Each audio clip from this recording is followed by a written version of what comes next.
Olá, meu querido amigo e minha querida amiga. Quero conversar com você agora sobre as novidades trazidas pela Lei 13.982, a novidade número 6 e de número 7. Se o colega está nos acompanhando aqui no canal da Rede LFG, sabe que as novidades número 1, 2, 3, 4 e 5 já foram trabalhadas nos vídeos anteriores. Recomendo ao colega que assista todos os vídeos que nós já publicamos pelo canal da Rede LFG. Agora eu quero falar com os colegas a novidade 6 e a novidade 7. Quais são as novidades? Bom, refere-se ao auxílio-doença. O que eu vou falar refere-se ao benefício de auxílio-doença. Auxílio-doença, que a bem da verdade, em razão da reforma da Previdência ocorrida no ano 2019, por força da emenda número 103, nós tivemos uma alteração de nomenclatura de benefícios. A aposentadoria por invalidez, por exemplo, passou a ser chamada de aposentadoria por incapacidade permanente. Esse benefício de auxílio-doença também deve ter a sua nomenclação alterada, tanto que nós temos já uma portaria do INSS que já mudou para benefício de incapacidade temporária. Deve ser o seu novo nome, ok? Aguardamos ainda a legislação que vai regulamentar a reforma da Previdência, mas é muito provável que a nomenclatura não só da aposentadoria por invalidez, que já mudou para aposentadoria por incapacidade permanente, mas esse auxílio passa a ser auxílio por incapacidade temporária. Pois bem, o auxílio-doença, conhecido no jargão do INSS como B31 ou B91, se for relacionado ao ambiente de trabalho,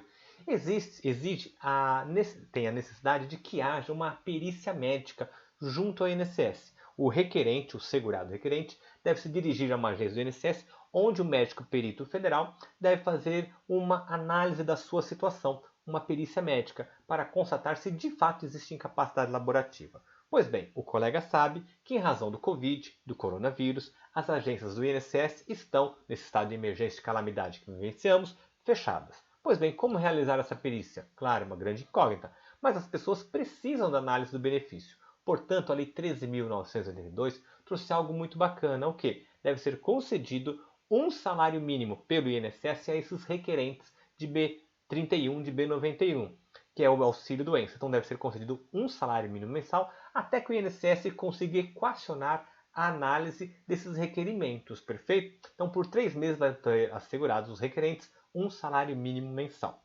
Então nos fala a lei, no artigo 4º da Lei 13.982, fica o INSS autorizado a antecipar o valor certo de um salário mínimo mensal, que é o menor valor que pode ter esse benefício, para os requerentes do benefício de auxílio-doença, de que trata o artigo 59 da Lei 8.213, que é a Lei de Benefícios Previdenciários, durante o período de 3 meses, a contar da publicação desta lei.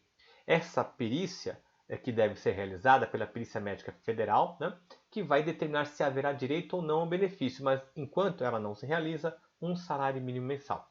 Aqui fica estipulado 3 meses, mas vamos ver no artigo 6º desta lei que esse prazo de 3 meses poderá ser ultrapassado se a situação de emergência e de calamidade trazida pelo coronavírus for além desse lapso temporal de 3 meses, perfeito? Se protrair no tempo.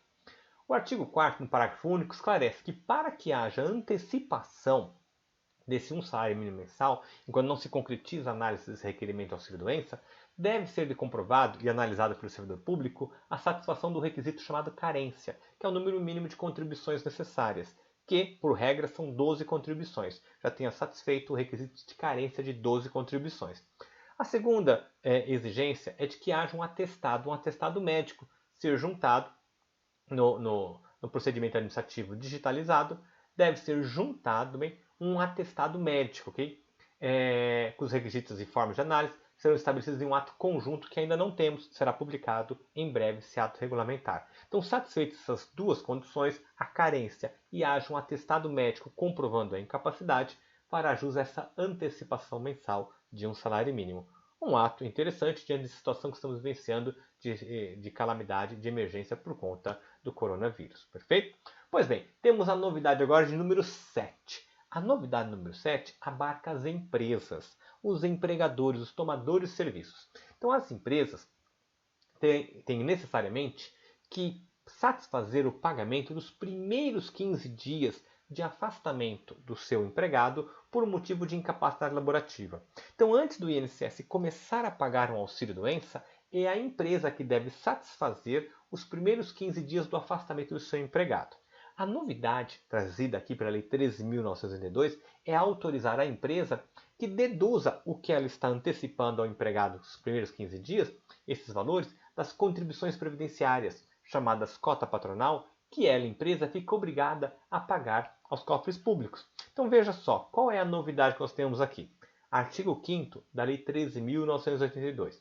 A empresa, então o destinatário dessa novidade, são as empresas empregadoras, as empresas que possuam empregados.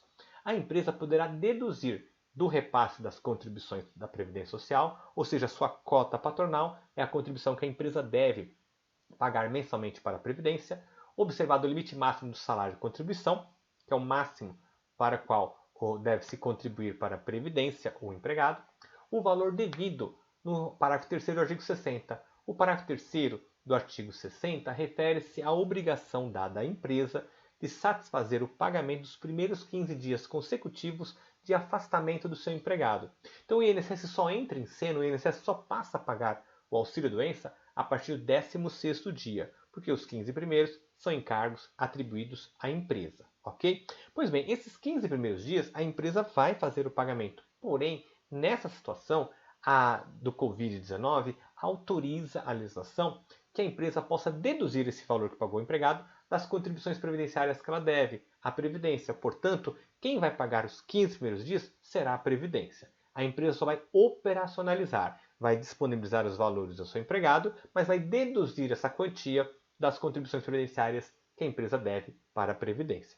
Mas isso só é possível em se tratando de empregado que tenha sido acometido comprovadamente do coronavírus, que ele tenha sido infectado pelo Covid-19. Então, somente para aqueles que tiveram a infelicidade da contaminação pelo Covid-19, que haverá satisfação por parte da empresa dos 15 primeiros dias com a compensação desses valores junto à Previdência. Então, uma novidade bastante interessante para as empresas. Foi noticiado, é bem verdade, na imprensa, que abarcaria o pagamento pelo INSS de todo e qualquer afastamento. Não é verdade, apenas em relação do empregado acometido do coronavírus, do Covid-19. Nessa situação, a empresa antecipa e poderá compensar.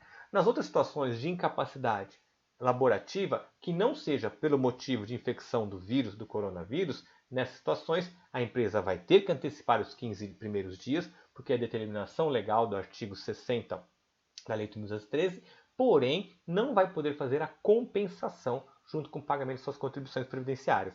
Ela, empresa que vai arcar.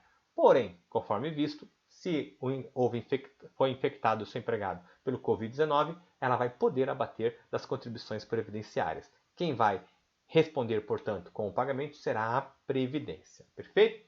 Então nós temos aqui as disposições, as novidades. Cabendo realçar no artigo 6º da Lei 13.982, ele nos fala que as situações que nós pontuamos, por exemplo, do artigo 2º, o Corona Voucher. O Corona Voucher ele é previsto em R$ 600 mensais, que é um benefício assistencial, é um auxílio emergencial, por apenas 3 meses. Mas o Poder Executivo vai poder ampliar esse prazo. Assim como o artigo 3º, que nos fala que no caso do benefício assistencial, os requerimentos pendentes de análise, deve o INSS já antecipar R$ 600 mensais para os requerentes, até que o INSS finalize a análise dos requerimentos por 3 meses, mas esse prazo também poderá ser ampliado.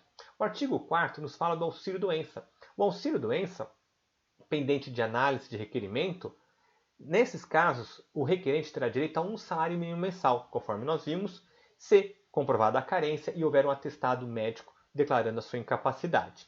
E o artigo 5º também nos fala da empresa terá o direito de reembolsar os 15 primeiros dias que ela fez de pagamento para o seu empregado incapacitado, mas infectado pelo coronavírus. Essas situações, nós vimos que a lei estipula o prazo de 3 meses, mas, nos fala o artigo 6º, que poderá haver uma ampliação, uma prorrogação desse lapso temporal para o período de enfrentamento de emergência de saúde pública de importância nacional do coronavírus. Então, se houver uma ampliação, o Poder Executivo fica autorizado para conceder por mais tempo essas situações que nós mencionamos. O Corona Voucher, antecipação de R$ 600 para os requerentes do benefício assistencial, para o auxílio-doença, um salário mínimo e, no caso de empresa, poder compensar os valores de segurados empregados infectados pelo Covid-19. Pois bem, são essas as novidades que nós vimos em essência, da Lei 13.982. Perfeito? Comigo, Hermes Arraes. Antes de me despedir, quero lembrar aos colegas, existe uma obra importante que o colega deve manusear, deve conhecer, que é a Reforma da Previdência, o livro pela editora Saraiva, da minha autoria, que trabalha ponto a ponto sobre a reforma da Previdência. É imprescindível esse conhecimento, onde eu trabalho os debates, né, aprofundados sobre cada uma das situações que foram modificadas pela emenda constitucional número 103, que traz a nova Previdência surgida em razão da emenda constitucional número 103, que foi promulgada no dia 12 de novembro e publicada no dia 13 de novembro de 2019.